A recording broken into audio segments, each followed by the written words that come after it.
Welcome back to another episode of the Creative Finance Playbook Podcast. I'm your host, Jen. I'm Joe. And we are here for week 3. We are finishing up our series with the Women Investing in Real Estate ladies. Grace is here today. And Grace and Joe and I go way back to the very beginning of when we even started offering some one-on-one mentoring, because we didn't have any sort of like coaching program, but we kept getting DMs asking us, how are you buying properties with little to no money down? And that's how we got introduced to Grace. It's been over 4 years. And I will tell you, it was like rock star from the beginning. Oh my gosh. So we're going to dial it back, because in the last episode, if you were listening, Joe started alluding to the first morning call. We would have our Thursday calls, stack them all day with our mentees there. And Grace was the first one. And Grace, I remember it had been like what, 8:30, 8 o'clock your time? It's probably early. Yeah. And you were not even at your own home where you were like living. You were at a house that you were flipping. So, wow, you've come a long way in those 4 years. It's been a long ways. Yeah, we started that when I was working on my very first rental property ever. And I was trying to figure out creative financing. And now I've creatively financed probably at least a dozen properties. And I don't think I've ever told you guys this. And I won't say what the asset was. But with Wire, we creatively financed a non-real estate thing. It was $50,000 almost. And we negotiated creative financing as like a small business acquisition. And that was pretty cool. It went pretty smooth. And I'm like, oh, there you go. You can creatively finance anything. Well, and it's true, because it works for single family homes. It works for multifamily. I've had some, do like car washes and things like that. So it's really, it's been going on forever. It's nothing new, but when we think of it, like, oh my gosh, like it feels like the possibilities are endless. Yeah. If you can just negotiate, have conversations, and just see if it works for both parties, whatever it might be, you don't have to pull out all your cash and hand it over. Yeah. And I remember being on the first calls with you. You were still working on your very first rental. You were doing the work yourself. So there were some times you're like, I gotta go, right? Something was going on or going nuts or whatever. I'm like, I gotta go. Yeah. Like everything's going crazy in the background.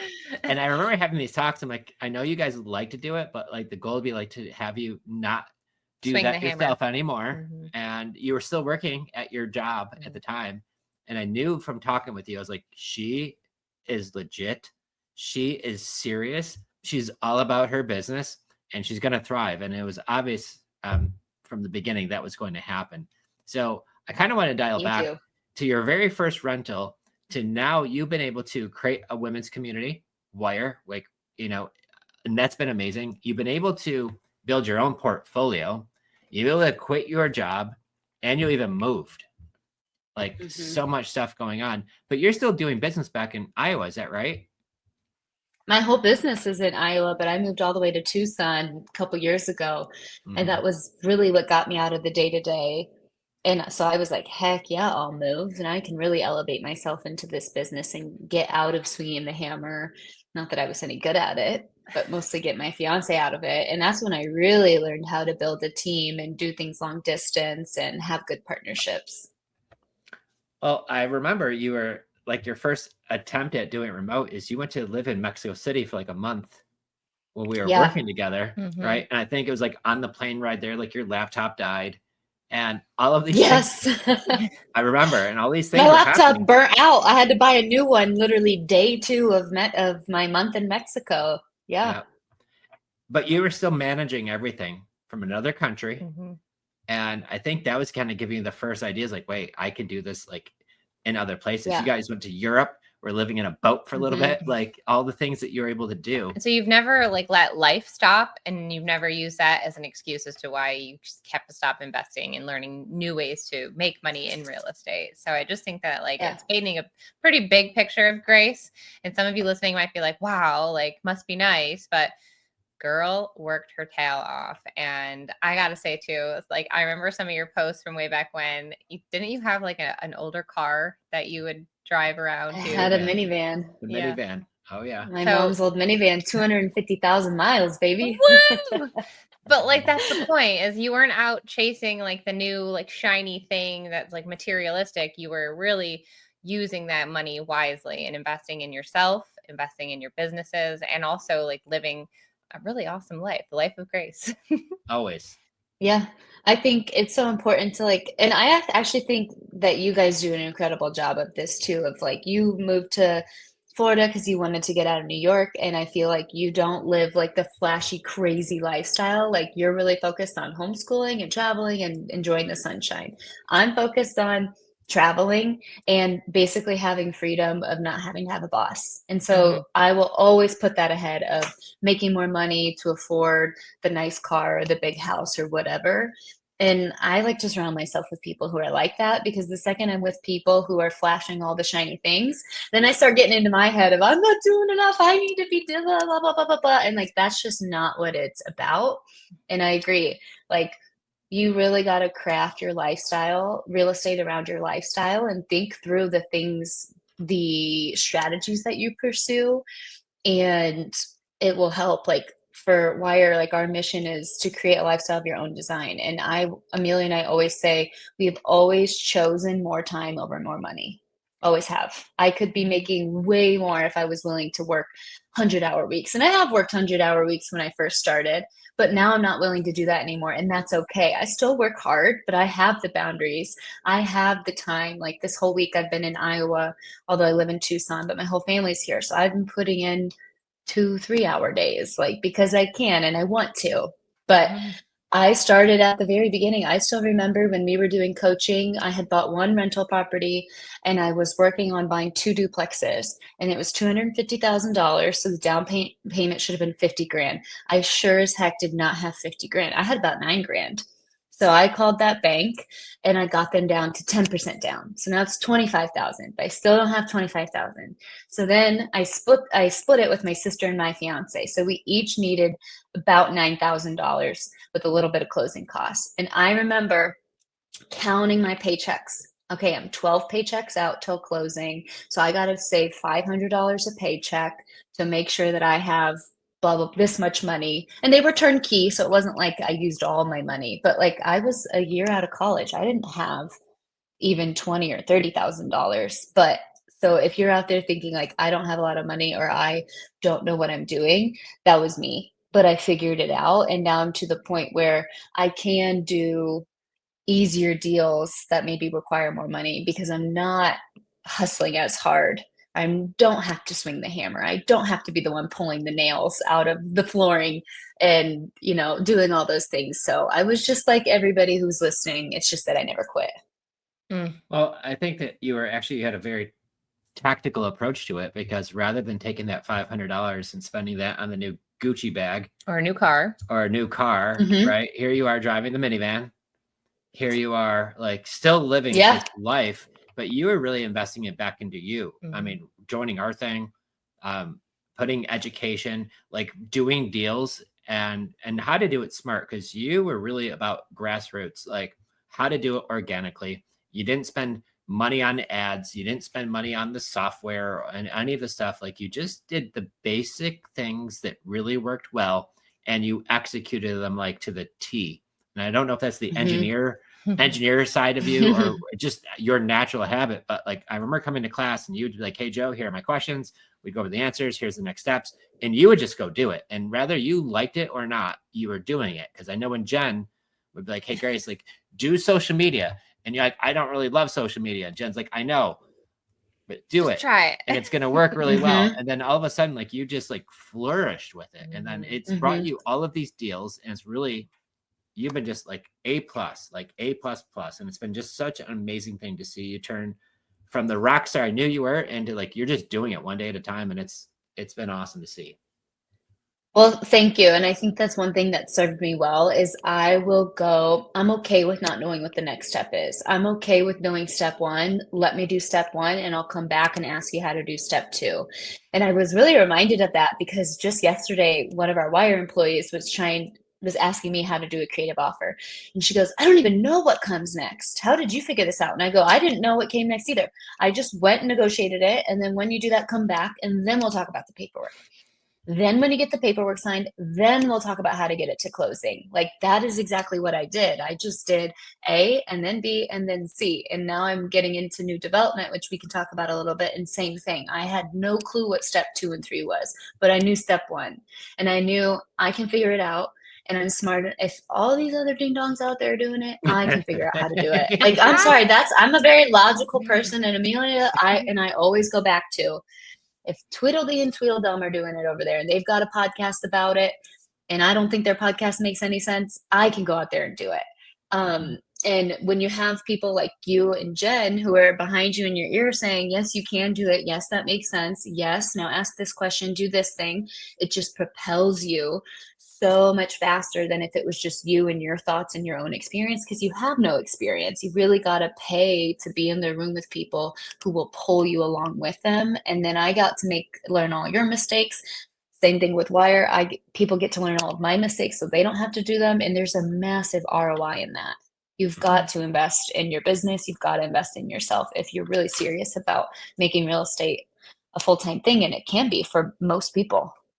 Mm-hmm. And I think it's almost like where your brain tries to protect you, like what you don't know. And you think you have to go into analysis mode, but then it turns into paralysis because you don't have all the answers. So I love what you said is like, you just had to become like, you're okay with knowing step 1.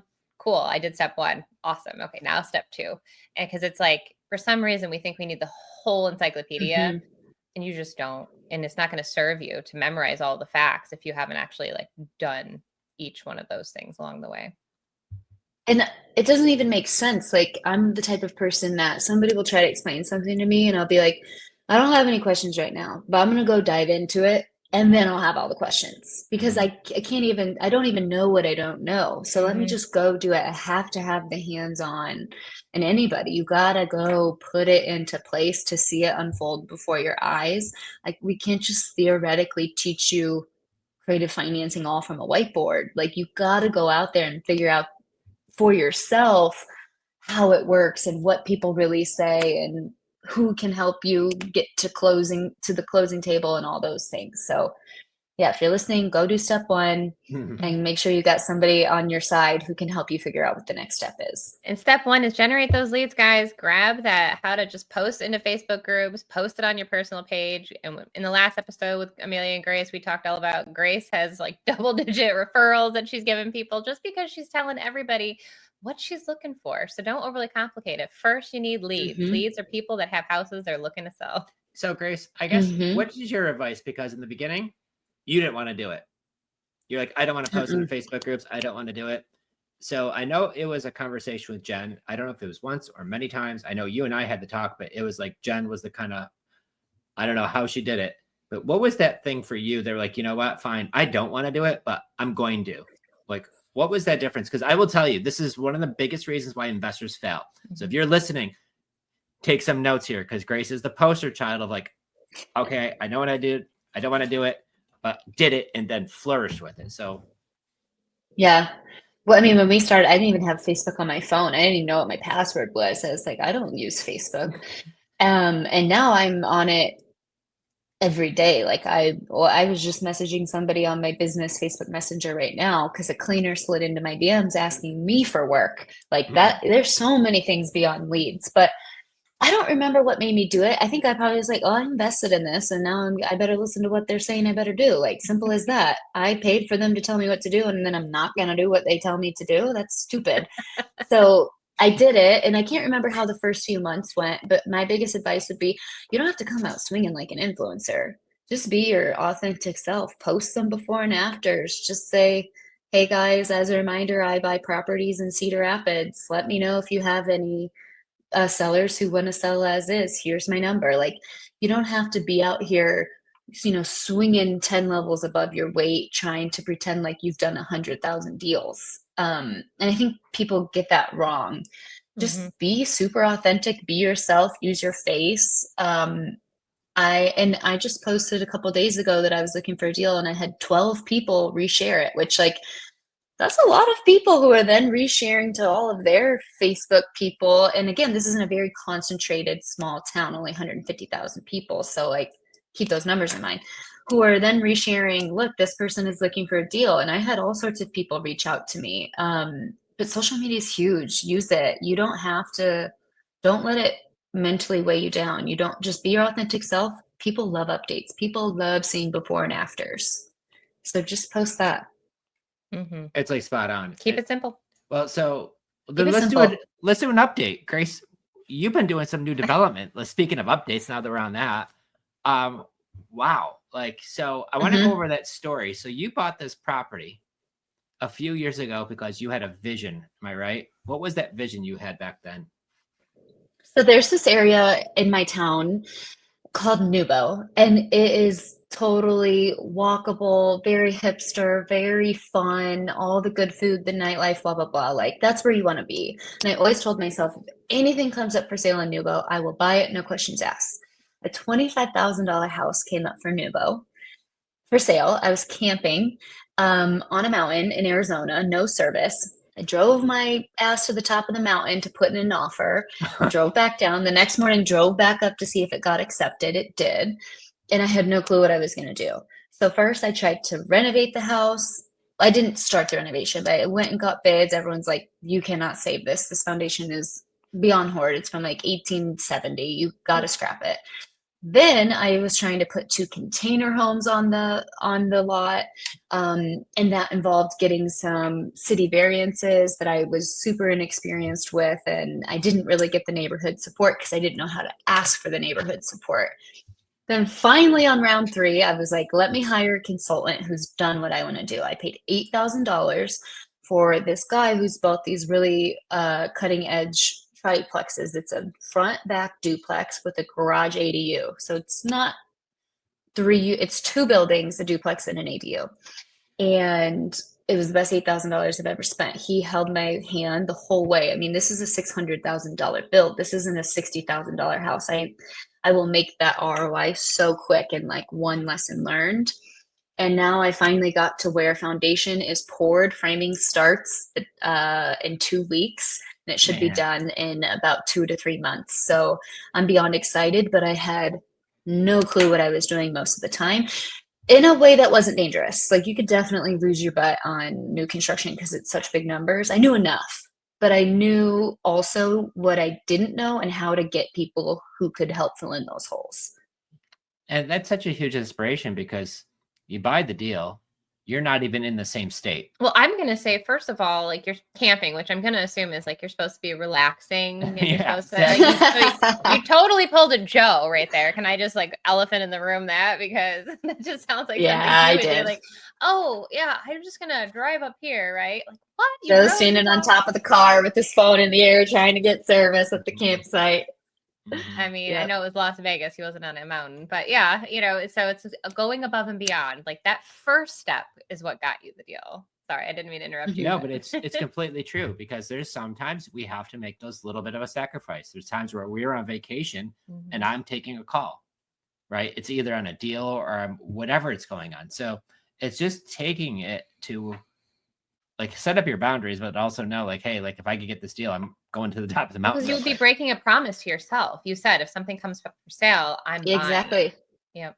And like you're both saying, it's a balance. There is a balance between boundaries, but also knowing that like I got to do things other people aren't willing to do to get this deal that other people aren't going to be able to make, or make this money or this lifestyle that other people normally don't create. Well, and that's the crucial thing to it, because you're willing to not only just go the first mile, but you're willing to go the extra mile. Okay. Up the mountain. Up the mountain, even. Yeah, literally. But that's the difference of sometimes winning and losing, right? That's a big key factor, and that's something that you have to have, that burning desire. You had a burning desire to buy in that area. The deal comes up, you're like, I'm not letting this mountain stop me, or no reception stop me. Like, I'm going to make this happen because I want the deal. Almost like you were being tested. Is how I look at it, right? Yeah. Like, how bad do you really want it, Grace? And you're driving up the mountain. That's true. So then that's true. I feel like this whole deal has been testing me of how bad do you really want to get in development? How bad do you really have this vision of being somebody who revitalizes your neighborhood and brings the really cool amenities that your neighborhood is missing? How bad do you want that? Well, I think the thing is you had the vision before you even got started. right? So it starts with having that vision of what is it that you want. And you've already had that vision before you started doing any of it. Like, I know I want to buy, and that something comes up like, this is what I want to do. You buy the house, you find out now you can't remodel it. You're going to have to tear it down. You tried to do, obviously, plan A didn't work. Plan B was with the container homes. Find out that's not that didn't work. So now what's plan C, right? And here you are. So wasn't planning on doing new development, but here you are. So what is that going through right now? Like, what have these steps been like? I know the foundation's pulled, but like, there's been so much. And another thing I want to say is, we were talking last week about how you have to be with people who are abundance minded. And you were also just saying that you got to have the vision. And the reason I have the vision is because I'm with people who have the vision and are saying to me, you can come be a part of this. You can have this vision too. You can do this. And I just had coffee this morning with a big developer in town.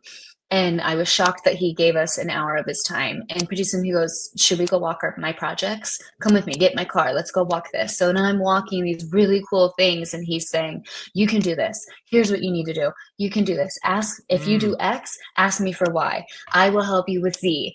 And just really figuring out the people who are saying, if I help you, I know I get an ROI, because we all see the value out of it. Not if I help you, I lose Y, and now we both lose money. So especially in the world of development, if you have everybody in on a big vision, it only helps. And so I feel very, very lucky, because if I didn't have that, with all the roadblocks that I hit, it probably would have been really easy for me to dip out and say, never mind, not my thing. I'll stick to residential real estate. But I've learned a ton. I've learned I really know nothing about new construction. But the most thing I've learned is working with cities, the politics you have to play, even on such a small little level, the neighbors, working with the neighbors, city grants, incentives, like all of that is such a new world to me that I'm figuring out. And, just like anything else, one small step at a time, right? And just like, hey, I don't know. So what's the first step? Surround yourself with the right people to help you, right? And you're doing that, which is beautiful. And you're going to figure this out just like you did the very first step years and years and years ago, right? It's just a new challenge.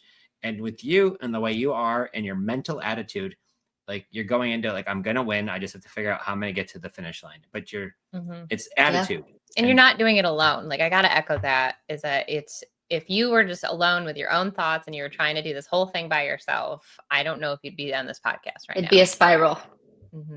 It'd be a spiral for sure. That's what I'm saying, is when I'm feeling down because I lost this, tax credit, and then I meet with somebody who's 12 years ahead of me saying, oh, you're just like me when I got started. Look at all these things you could do. You can do it. You definitely have what it takes. Like, that is what keeps you going. So you have to find those people, whether it's a coach, a mentor, community, somebody physically in your area who will show you around. You have to find that. You cannot just be in a silo trying to be an entrepreneur. It will not work.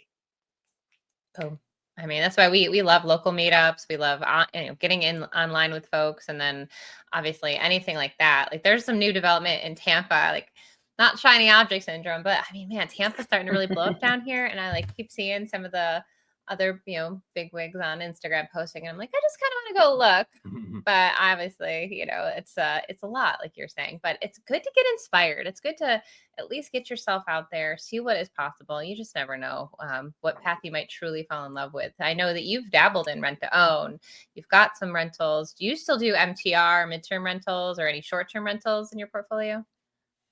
Okay, so funny rent to own story. I did 2. One did not work out. One I still have. So let's say 50% success. And the one that didn't work out was totally my fault. I did not do the correct screening. I just had a flip that I should not have bought because of the location. I did a great job on the house, but it's next to an absolute crap hole. And so everybody doesn't want to buy it because of the neighbors. So just yesterday, I took down the listing with my realtor and relisted it as rent to own. This morning she goes, hey, I have somebody who wants to put $30,000 down and pay full price. Granted, I haven't signed anything. They got to lock it. They got, whatever. But it really does pay to have multiple exit strategies, because just a couple of days ago, I was thinking like, man, I really do not want to refinance and have this as a rental. It's not in my niche. It's 30 minutes away from all my other properties. I don't want my maintenance driving all the way up there.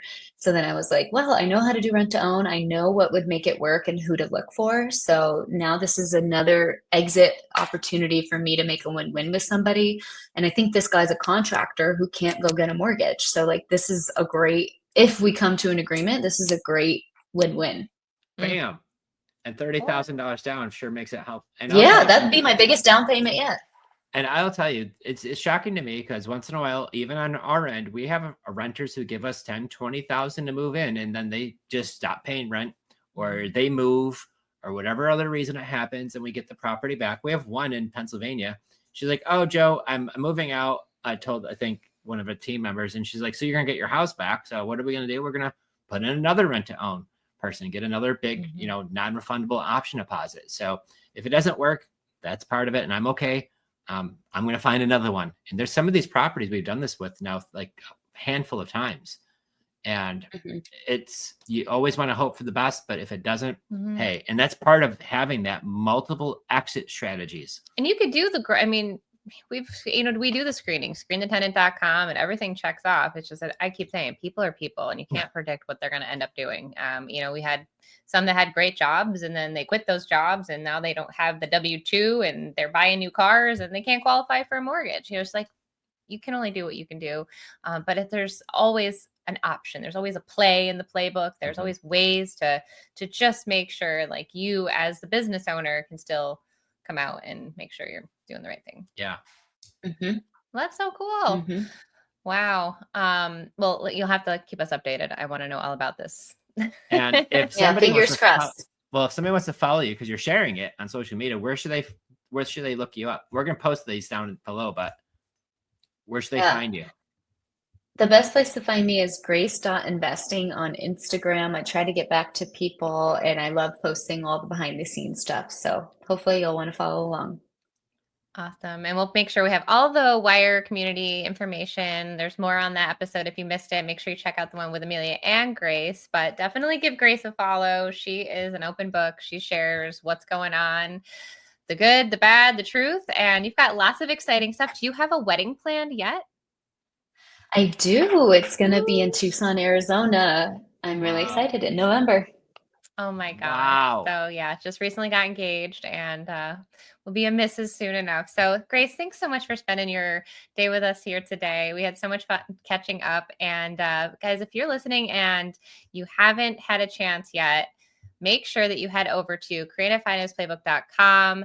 Sign up for our live webinars that we do once a month. We've got Grace popping in as a special guest, so make sure you catch that. It is happening in May. So if this recording is being listened to after that, then you got to go catch the replay. So make sure you reach out to us, because we're going to have her live answering questions with people on the community here. So thanks again, Grace. Thank you so much, Grace. Rockstar, you're a huge inspiration. You got the book, you got the Wire community, you got the new development. You're doing it remote from Arizona. Good old rent to own. Doing it all. Yeah. It's been amazing to see, and just so excited. So I look forward to your post. So thank you, Grace. Thank you so much for being a rockstar. Take care, everybody. We'll Thanks, see you guys. next time.